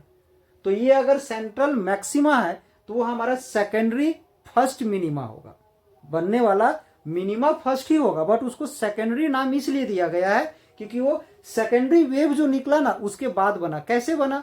क्योंकि यहां से जो विदाउट डिफ्रैक्टेड लाइट जो जा रहा था उसे हम लोग प्राइमरी वेव बोले, जब डिफ्रैक्ट हो करके जो लाइट निकला यहां से उसे हम लोग सेकेंडरी वेव बोले। तो सेकेंडरी वेव के द्वारा यहाँ फ्रिंज बन रहा है, इसलिए उसको हम लोग सेकेंडरी बोलेंगे। तो कौन सा बनेगा, ये सेंट्रल है मैक्सिमा, तो ये मिनिमा होगा, तो सेकेंडरी मिनिमा हो जाएगा वो, ठीक है। इसके ऊपर बनेगा तो वो भी सेकेंडरी मैक्सिमा होगा, ये मिनिमा है। इसी तरह से एक नीचे इस साइड भी बनेगा, जैसे लाइट हमारा उधर डिफ्रैक्ट हुआ है ना, तो ये लाइट हमारा इधर भी तो डिफ्रैक्ट हो सकता था, इधर भी तो डिफ्रैक्ट हो सकता था, तो इधर भी हमारा एक मिनिमा बन सकता है। बन सकता है क्या, बनेगा ही, ठीक है। तो ध्यान दोगे आगे। अब इसके बाद ध्यान दोगे position of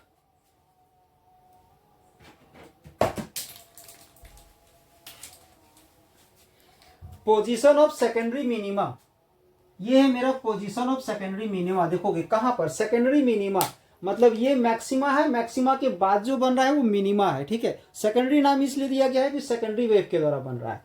let the secondary wave travelling in the direction making and theta with CO, C से O जो है उसके साथ थीटा एंगल से डिफ्रैक्ट हो गया है, मतलब उतने एंगल से उधर वो मुड़ गया है। All the secondary waves travelling in this direction, उस डायरेक्शन में ट्रेवल करने वाले all the secondary waves reach at A point P पर जाकर के पहुंचता है ऑन दी स्क्रीन और वहां जाकर के मिलता है, ठीक है, यहां पर। अब इसके बाद ध्यान दोगे, draw AN perpendicular to BK। अब हम यहाँ पर BK, ये K है, यहाँ पर एक पॉइंट हम K लिए हैं, BK पर A से वहां परपेंडिकुलर ड्रॉ कर दिए हैं। अब इसी ट्रायंगल में अगर हम साइन थीटा का वैल्यू फाइंड करेंगे तो ध्यान दोगे साइन थीटा का वैल्यू क्या होगा। यहां से ये थीटा है तो साइन थीटा का वैल्यू निकालेंगे तो ये उसका एल्टीट्यूड हो जाएगा, लंब हो जाएगा, और ये उसका हाइपोटेनस हो जाएगा, मतलब BN बाय AB हो जाएगा, ठीक है। क्या हो जाएगा, BN बाय AB, और इस AB का वैल्यू है यहाँ पर A, यहाँ पर दिखाया नहीं गया है, कहीं लिख लोगे, ठीक है।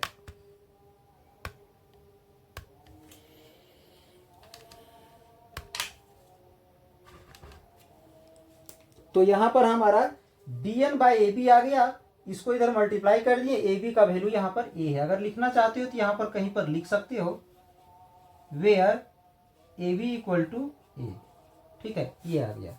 अब इसके आगे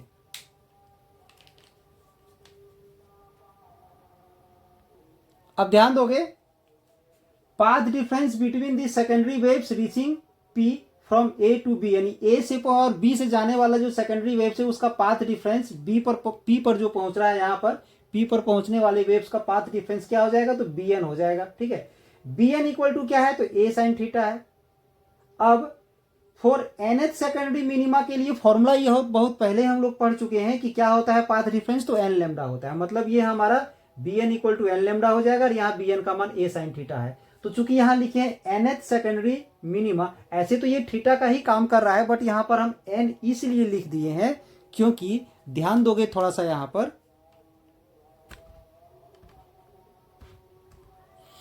ये मेरा सेंट्रल मैक्सिमा है, इसके बाद यहां जो बनेगा ये फर्स्ट मिनिमा होगा, फिर मैक्सिमा होगा, फिर आगे जाएगा, ऐसे मैक्सिमा मिनिमा उसमें बनता था, बट इसमें ऐसा नहीं होता है। ये सेंट्रल मैक्सिमा है, ये सेंट्रल मैक्सिमा है, इसके बाद यहाँ क्या बनेगा, मिनिमा, इसके आगे बनेगा तो फिर से मिनिमा ही बनेगा, बट इंटेंसिटी धीरे धीरे डिक्रीज होते चले जाएगा। ये ऐसा नहीं है कि जैसे इंटरफेरेंस ऑफ लाइट में मैक्सिमा के बाद मिनिमा, मिनिमा के बाद मैक्सिमा, मैक्सिमा के बाद मिनिमा, मिनिमा के बाद मैक्सिमा, ऐसा नहीं होता है इसमें।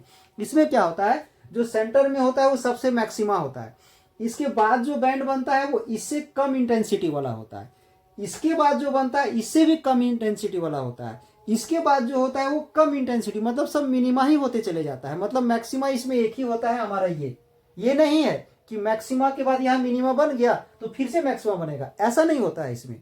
एक मैक्सिमा बना फिर ये मिनिमा बना, इसके बाद जो बनेगा इससे भी मिनिमा होगा, उसके बाद जो बनेगा उससे भी मिनिमा होगा, मतलब मिनिमा मिनिमा चलते जाएगा ये।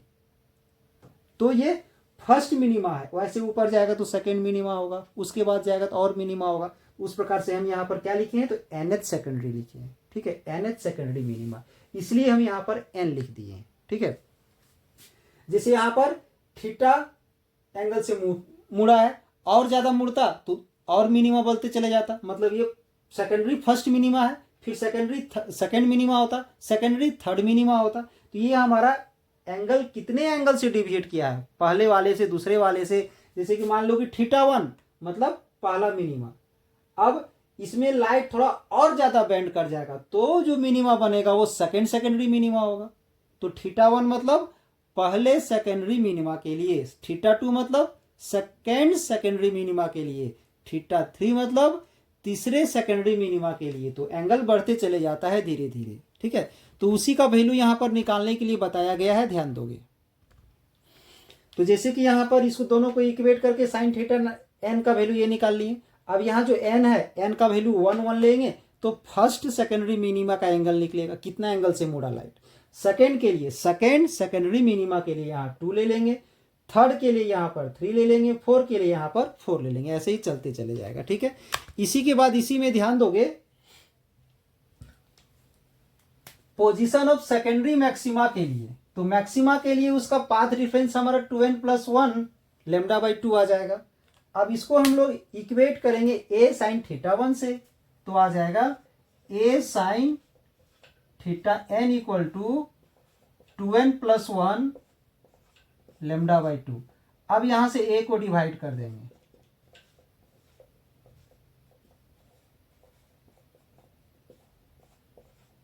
तो नीचे आ जाएगा 2a, यहां पर भी वही होगा, ध्यान दोगे। तो ये हमारा क्या निकल गया, ये निकल गया हमारा पोजीशन, ये यहां जो निकला हमारा, ये निकला हमारा पोजीशन ऑफ सेकेंडरी मिनिमा, ये निकला पोजीशन ऑफ सेकेंडरी मैक्सिमा।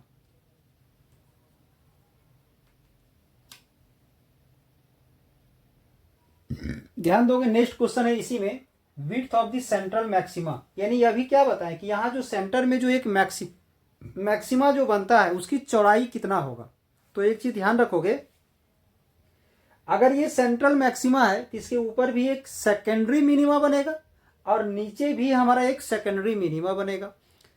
तो यहां से लेकर के सेकेंडरी मिनिमा का जो डिस्टेंस होगा इधर, और यहां से लेकर के इधर जो सेकेंडरी मिनिमा का जो डिस्टेंस होगा वो, उस डिस्टेंस का ये जो डबल होगा वो हमारा क्या होगा, बीच में सेंट्रल मैक्सिमा की चौड़ाई हो जाएगा। सपोज कि बीच में यहां पर मैक्सिमा बना है, ठीक है, यहां से लेकर के ये एक्स है, एक्स डिस्टेंस पर हमारा यहां पर सेकेंडरी पहला मिनिमा बना, मिनिमा कितने दूरी पर बना, तो एक्स डिस्टेंस पर यहां पर बना हुआ है। फिर एक उसी प्रकार से यहां एक मिनिमा बना, वो भी एक्स डिस्टेंस पर भी बना, ठीक है। तो यानी इसका मतलब इस बीच में क्या था, मैक्सिमा था, और इस बीच में भी मैक्सिमा था, तो ये पूरा मैक्सिमा की चौड़ाई हो गया। तो एक्स और एक्स का डबल कर देंगे तो हमारा मैक्सिमा का चौड़ाई आ जाएगा। तो मैक्सिमा का चौड़ाई निकालने के लिए हम लोग क्या करेंगे, सो ध्यान दोगे, क्या करेंगे, सबसे पहले इस सेंट्रल मैक्सिमा से कितनी दूरी पर हमारा फर्स्ट सेकेंडरी मिनिमा बना है वो निकाल लेंगे और उसको डबल कर देंगे, ठीक है। तो क्या करेंगे, इसके लिए अभी हम लोग एक फॉर्मूला डिराइव किए थे, इधर उस साइड में फॉर्मूला डिराइव किए हैं। वो फॉर्मूला क्या था, तो a sin θn equal to n lambda था, ये था फॉर्मूला, ये लाए थे हम लोग। तो इसमें अगर फर्स्ट सेकेंडरी मिनिमा अप्लाई करना चाहते हैं तो यहां भी थीटा हो जाएगा और यहां पर 1 हो जाएगा। तो उसी को हम यहां पर लिखे हैं, the width of the central maxima is the distance between first secondary minima on either side. मतलब इस साइड में पहला सेकेंडरी मिनिमा और इस साइड पहला सेकेंडरी मिनिमा के बीच का जो डिस्टेंस है उसी को हम लोग क्या बोलेंगे, तो width of the central maxima बोलेंगे, ठीक है। तो आगे P is the position of first secondary minima, ऐसा हम मान लिए कि ये जो P है हमारा फर्स्ट सेकेंडरी मिनिमा का पोजीशन है। तो इसमें हम लोग a sin theta equal to lambda लिख सकते हैं, a sin theta equal to यहां पर हम लोग लेमडा लिखेंगे। तो ध्यान दोगे, a sin theta equal to क्या आ जाएगा, तो लेमडा आ जाएगा। अब यहां से sin थीटा का वैल्यू निकालेंगे तो लेमडा बाय a आ जाएगा, ठीक है। अब इसी में थोड़ा सा ध्यान दोगे, एट क्या है, तो focal length of the lens L2 ले लिए, ठीक है। इसके बाद d है हमारा distance of the slide from the screen और स्लाइड के बीच का डिस्टेंस हम d ले लिए, ठीक है। तो ध्यान दोगे, ये डिस्टेंस हमारा, ये जो डिस्टेंस है हमारा d आ गया, क्या आ गया, तो d आ गया, ठीक है। और फोकल लेंथ हमारा फिलहाल यहां से लेकर के यहां तक का है, ठीक है। अब आगे ध्यान दोगे, if theta is very small, theta जो है सो बहुत ही स्मॉल है, ये थीटा, थीटा अगर बहुत ही स्मॉल है तो ये जो लाइन आप लोग को अभी यहां जो दिख रहा है वो इधर आ जाएगा, इसके तरफ आ जाएगा। तो उस कंडीशन में इसका जो फोकल लेंथ जो होगा, इसका जो फोकल लेंथ जो हो जाएगा हमारा, वो डी के अप्रॉक्स इक्वल हो जाएगा, और ये लेंस जो है सो इसके बहुत क्लोज आ जाएगा, ठीक है। एंड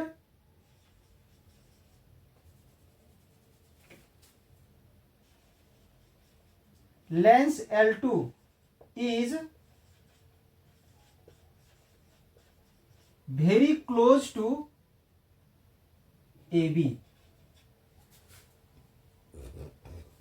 अगर ये थीटा स्मॉल हो जाएगा और ये लेंस जो है सो इसके बहुत क्लोज हो जाएगा, तो ये तो इसका जो फोकल लेंथ है यहां से यहां तक और ये जो डी है वो दोनों अप्रॉक्स इक्वल हो जाएगा। Then F approx equal D आ जाएगा, ऐसा आ जाएगा। डी है ये, ओ नहीं है, डी है, ठीक है। इसके बाद ध्यान दोगे, अब हम लोग फॉर्मूला अप्लाई करेंगे यहां पर।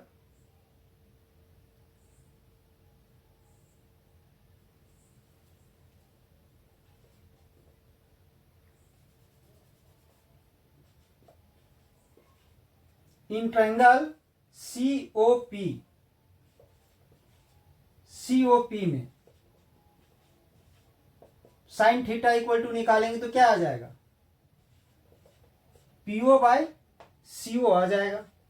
पीओ का वैल्यू एक्स है, सीओ का वैल्यू ऐसे तो डी होगा, और डी और एफ यहां पर अप्रॉक्स में इक्वल है तो एक्स बाय एफ आ जाएगा। ऐसा भी हो सकता है, साइन थीटा का वैल्यू एक्स बाय डी हो जाएगा या तो एक्स बाय एफ हो जाएगा। और इधर हम लोग साइन थीटा का वैल्यू क्या फाइंड किए हैं, सो ध्यान दोगे, साइन थीटा का वैल्यू हम लोग यहाँ पर फाइंड किए हैं। यहाँ साइन थीटा का वैल्यू क्या आया है, लेमडा बाय ए, तो यहां से आ जाएगा therefore X by D equal to आ जाएगा लेमडा बाय ए आ जाएगा। X by D equal to lambda by A, हम यहां से एक्स का वैल्यू फाइंड कर लेंगे तो लेमडा डी बाय ए आ जाएगा। ये एक्स का निकला। और अभी डायग्राम में यहां पर क्या बताए थे कि ये जो हमारा एक्स है, एक्स को अगर हम लोग डबल कर देंगे तो width of the central maxima आ जाएगा, ठीक है। तो अब यहां से हम लोग लिख सकते हैं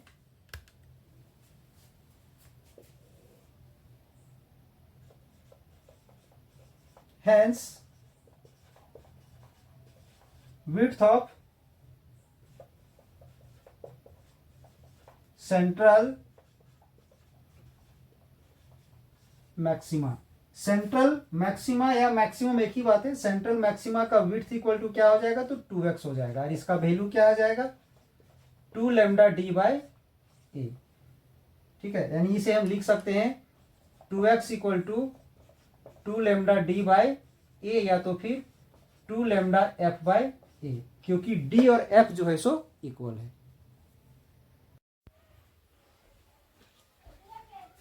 इसी क्वेश्चन 47 में ध्यान दोगे, 47 में एक्चुअली में 3 क्वेश्चन दिया हुआ है। 47 में दिया हुआ है पहला, explain refraction of light at a single slit, जो हो गया कंप्लीट। अब हम लोग आते हैं, इसी में एक क्वेश्चन है, derive the condition for minima. तो मिनिमा का कंडीशन जो है वो तो ऑलरेडी हम पहले डिराइव कर चुके हैं, ये कंडीशन, ठीक है।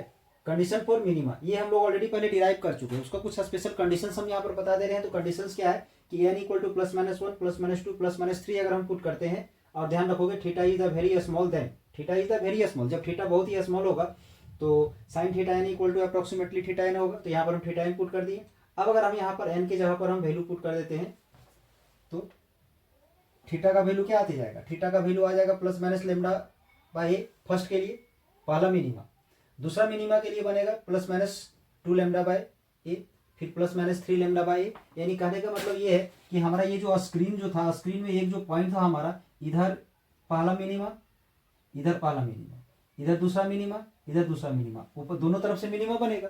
तो दोनों तरफ एक ये जो प्लस माइनस आया है, प्लस लेमडा बाई ए ऊपर वाले मिनिमा के लिए है और माइनस लेमडा बाई ए नीचे वाले मिनिमा के लिए, फिर +2 लेमडा बाई ए ऊपर वाले के लिए, फिर -2 बाई लेमडा ए नीचे वाले के लिए। ऐसी मिनिमा का कंडीशन मतलब इस जब थीटा n का मान, यानी जब थीटा का मान ये आएगा ऊपर नीचे तो मिनिमा बनेगा, इसमें मिनिमा आएगा, इसमें मिनिमा आएगा, मतलब ये मिनिमा का हमारा कंडीशन आ गया। अब इसके बाद है स्केच ऑफ इंटेंसिटी पैटर्न। इसका इंटेंसिटी पैटर्न अगर हमें स्केच करना है तो काफी सिंपल है, ध्यान दोगे। सबसे पहले यहाँ एक जो लाइन लेना है हमारा, इस लाइन में हम लोग किसको लेंगे, तो इस लाइन में हम लोग एंगल को लेंगे, ठीक है। इसमें किसको लेंगे, तो एंगल को लेंगे। इसमें हम लोग थीटा को ले लेते हैं और इसमें हम लोग इंटेंसिटी लेते हैं इसका, इधर हम लोग इंटेंसिटी लेते हैं। तो यहां पर जो थीटा का जो वैल्यू है, थीटा का वैल्यू हम यहां पर 0 ले लेते हैं। फिर हम इधर लेते हैं λ/2, सेम इतने ही डिस्टेंस पर हम इधर लेते हैं -λ/2, ठीक है। फिर इधर हम ले लेते हैं 2λ/2, फिर उतने ही डिस्टेंस पर इधर ले लेते हैं -2λ/2, फिर इधर हम ले लेते हैं सेम डिस्टेंस में 3λ/2, फिर उतने ही डिस्टेंस पर हम इधर ले लेते हैं -3λ/2, ऐसे चलते जाएगा। फिर इधर हम ले लेते हैं 4λ/2, फिर इधर लेते हैं हम -4λ/2, ऐसे लेते जाते हैं। और इधर इंटेंसिटी। तो जो सेंट्रल मैक्सिमा, सपोज कि ये मेरा मिनिमा ऐसा था ना, स्क्रीन हमारा ये था, यहाँ पर ओ था, इधर एक मिनिमा बनता है, फिर इधर एक मिनिमा, मतलब इस पॉइंट के ऊपर का पहला मिनिमा, इस पॉइंट के नीचे का पहला मिनिमा, इसके बाद फिर इधर एक दूसरा मिनिमा, फिर से वो सही से दूसरा मिनिमा बनते चले जाता है। और बीच में सेंटर में जो ये होता है वो मैक्सिमा होता है। मतलब यहाँ पर जो इंटेंसिटी जो होता है ना, सबसे ज्यादा मैक्सिमम होगा, इसी पॉइंट पर सबसे ज्यादा इंटेंसिटी होगा। तो यहाँ पर ग्राफ जो बनेगा, ध्यान दोगे, इसका ग्राफ में ध्यान दोगे थोड़ा सा। इधर हम आई ले लेते हैं पहला, ठीक है। इस लाइन में हम लोग आई ले लेते हैं। तो सेंटर में सबसे मैक्सिमा होगा ये,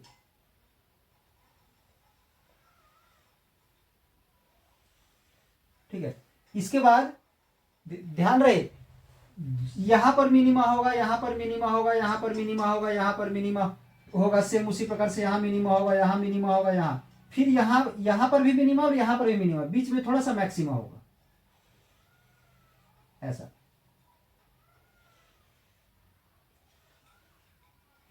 और इसमें होगा क्या कि जो मैक्सिमा जो है ना, मैक्सिमा इसमें धीरे धीरे डिक्रीज करते चले जाता है।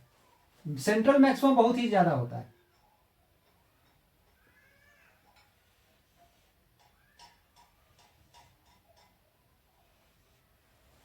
ध्यान दोगे, ये है हमारा sketch of intensity pattern. Intensity जो है सो सेंट्रल में सबसे ज्यादा होगा और फिर धीरे धीरे इसका इंटेंसिटी जो है सो डिक्रीज करते चले जाता है। बाकी मिनिमा लगभग सबका सेम होता है, ठीक है। तो ये क्वेश्चन जो हमारा, इसमें 3 क्वेश्चन था, question number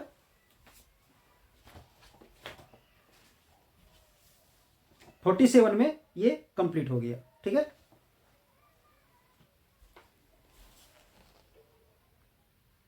as full wave rectifier.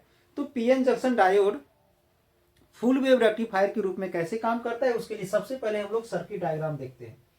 तो ध्यान दोगे, सेम उसी की तरह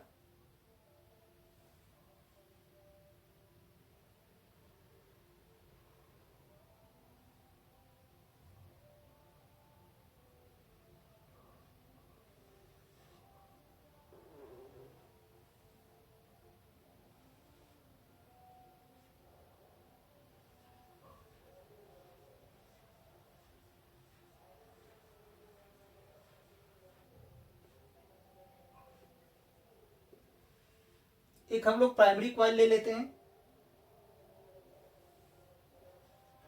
P1 P2, ठीक है। और इसे हम अल्टरनेटिंग सोर्स से कनेक्ट कर देते हैं। अब इसमें जो हम सेकेंडरी जो लेंगे,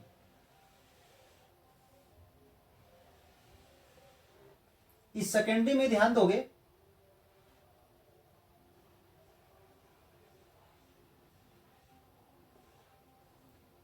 इसमें 2 ठो पीएन जंक्शन लिया जाएगा। इस सेकेंडरी में हम लोग 2 ठो पीएन जंक्शन लेंगे। एक पीएन जंक्शन यहां पर लेंगे,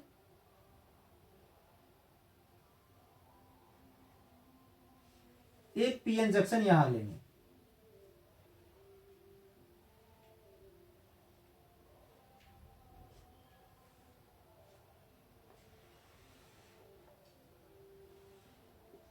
अब क्वेश्चन आता है कि यहां पर हम लोग लोड को कहां कनेक्ट करेंगे। तो लोड हम यहां बीच में कनेक्ट करते हैं।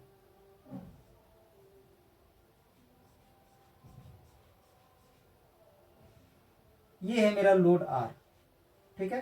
इसमें दो पीएन जंक्शन ले लिए, ये है मेरा S1 और ये है मेरा S2, ठीक है।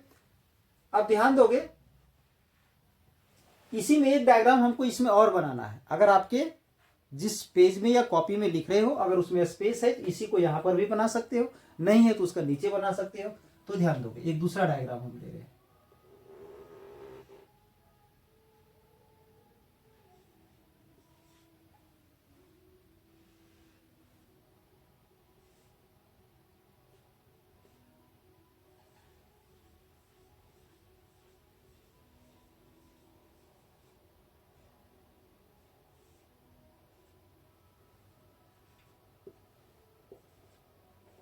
P1 P2 ले लिए, ये है इनपुट, ठीक है, ये यहां इनपुट है,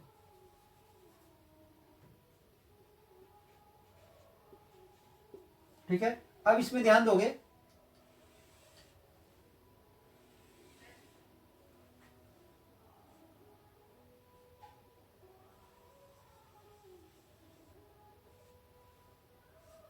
इसमें भी दो पीएन जंक्शन लेंगे,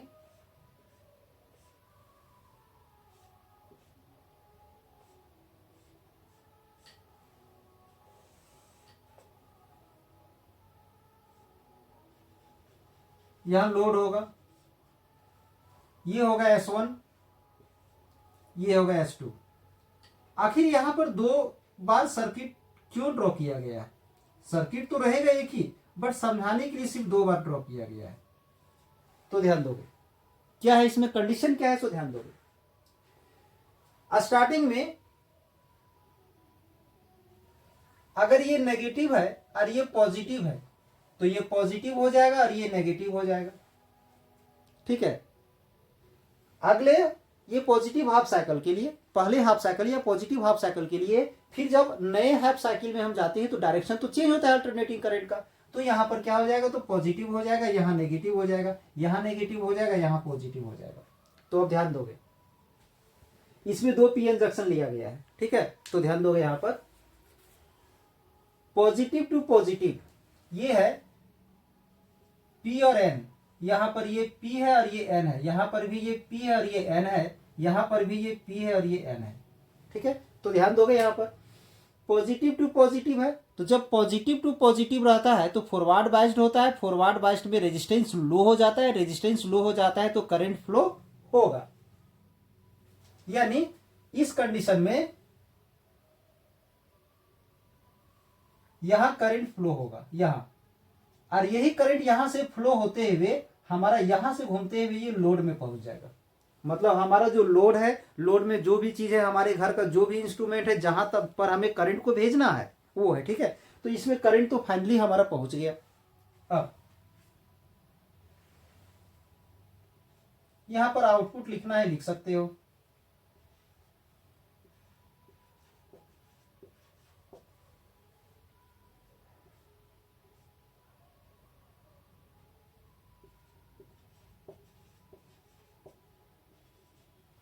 अब ध्यान दोगे इसमें अगले वाले में, नेक्स्ट साइकिल में, नेगेटिव साइकिल में, तो ये नेगेटिव से पी करंट किया गया है। यहां पर थोड़ा सा और भी समझ लेते हैं। ये देखोगे, ये जो पीएन जंक्शन का पी साइड को प्लस से कनेक्ट किए हैं तो ये फॉरवर्ड बाइस्ड है, तो फॉरवर्ड बाइस्ड है तो रेजिस्टेंस लो होगा, रेजिस्टेंस लो होगा तो करंट फ्लो होगा, मतलब यहां से करंट फ्लो होते हुए यहां पहुंच गया। बट इधर देखोगे इस नेगेटिव को पी से कनेक्ट किया गया है, मतलब ये रिवर्स्ड बाइस हो गया। रिवर्स्ड बाइस में रेजिस्टेंस हाई हो जाता है, रेजिस्टेंस हाई होता है तो करंट नेग्लिजिबल हो जाएगा। दैट इज इधर वाले ब्रांच में हमारा करंट फ्लो नहीं होगा, यानी वहां करंट नहीं पहुंचेगा इधर से, उधर से तो पहुंच रहा है। फाइनली करंट हमारा इधर से जाए या उधर से जाए, लोड को करंट मिल रहा है, ठीक है, करंट जो है सो मिल रहा है। अब अगले में आते हैं। अब ये नेगेटिव टू पी करंट किया गया, तो ये हमारा रिवर्स बाइस हो गया, तो रिवर्स बाइस हो गया तो इधर हमारा करंट फ्लो नहीं होगा। बट ये तो फॉरवर्ड बाइस है सॉरी ये मेरा प्लस होगा यहाँ, ठीक है, क्योंकि ये माइनस है तो ये प्लस हो जाएगा।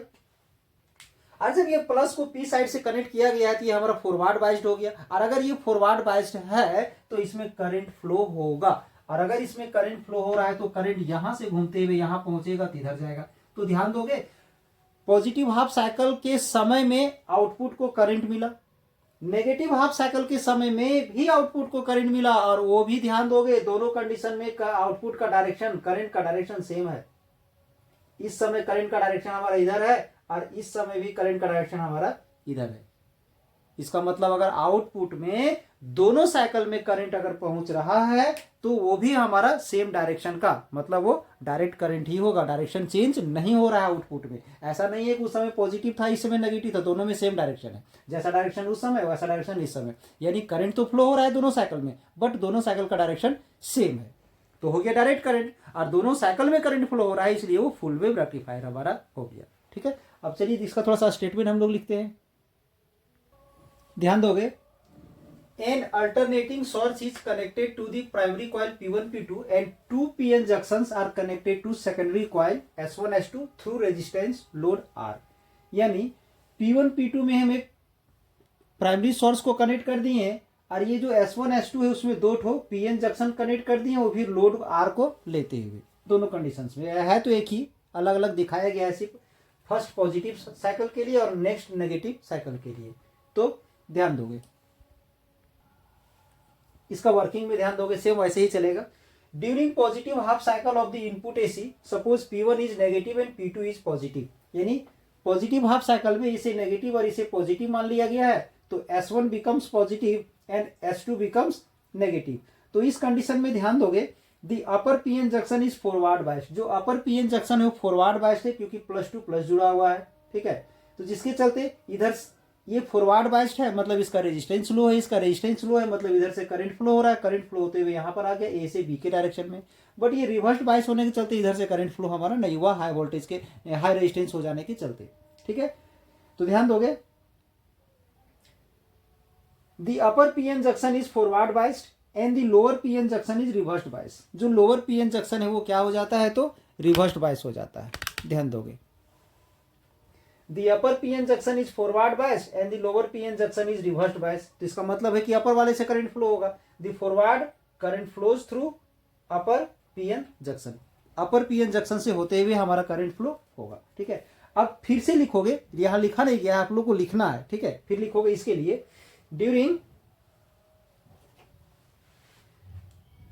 द नेगेटिव हाफ साइकिल, यहां नेगेटिव कर दोगे, during negative half cycle of PN, negative half cycle of the input AC suppose P1 is positive. P1 क्या हो जा रहा है, इसके लिए P1 क्या हो जा रहा है, तो पॉजिटिव हो जा रहा है, यानी P1 यहाँ पॉजिटिव हो जाएगा, P2 नेगेटिव हो जाएगा। ठीक है, तो बाय द म्यूचुअल इंडक्शन क्या हो जाएगा, S1 बिकम्स, S1 नेगेटिव हो गया, S1 नेगेटिव हो जाएगा और S2 जो है सो पॉजिटिव हो जाएगा। ठीक है, उस कंडीशन में क्या हो जाएगा, अपर पीएन जंक्शन इज रिवर्स्ड बायस, यहाँ पर रिवर्स्ड आ जाएगा, यानी अपर पीएन जंक्शन मेरा रिवर्स्ड बायस हो जा रहा है, and the lower PN junction is forward biased, forward biased हो गया। तो उस कंडीशन में ऊपर से करंट फ्लो नहीं होगा, नीचे से करंट फ्लो होगा। The forward current flows through lower PN junction, lower PN junction यहाँ पर लोअर हो जाएगा, लोअर पीएन जंक्शन से होता हुआ हमारा क्या होगा, तो करंट जो है सो फ्लो होगा। ठीक है, तो इसमें डायग्राम बनाना है, इसमें ध्यान दोगे, इधर टाइम को शो करना है, इधर से इनपुट वोल्टेज को शो करना है। तो इसमें क्या होगा,